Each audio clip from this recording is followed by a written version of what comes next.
আমি doctor Sarkar Mahbub Ahmed Shamim, aesthetic dermatologist, laser specialist and hair transplant surgeon. আজকে কথা বলবো eyebrow transplantation and the beard transplantation নিয়ে। Keep watching.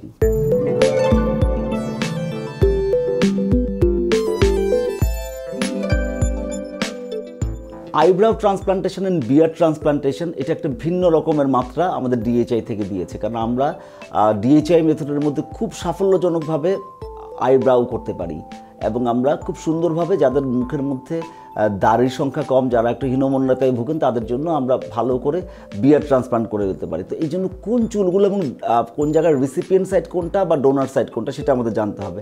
আমরা সবসময় প্রেফার করি স্কাল্পের পেছন থেকে তোলার জন্য। স্কাল্পের পেছনে যে ক্লাব হেয়ারগুলো থাকে বা যে টার্মিনাল হেয়ারগুলো থাকে সেগুলো খুব ভালো এবং স্ট্রেট চুল যদি হয় তাহলে আমরা ডিরেকশনগুলো চেঞ্জ করে দিয়ে খুব সুন্দর ন্যাচারাল ব্রাউ ট্রান্সপ্লান্ট করতে পারি। বাংলাদেশে আমরা অসংখ্য ব্রাউ ট্রান্সপ্লান্ট অলরেডি করে দিয়েছি।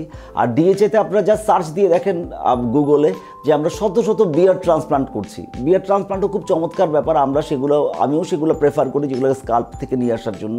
তো সেই জন্য সেগুলো আমরা সুন্দর করে বিয়ার্ডকে একেবারে যাদের একটু দাড়ি কম আছে তাদের সেই জায়গাগুলো ডিরেকশন মতো করে সুন্দর করে আমরা করতে পারি। একটু বোঝা যাবে না এবং এত গুড কোয়ালিটি আপনি ছবি দিয়ে দেখতে পারেন এবং গুগলে সার্চ দিয়েও দেখতে পারেন যে আমাদের অসংখ্য ভিডিও রয়েছে এগুলোর উপরে।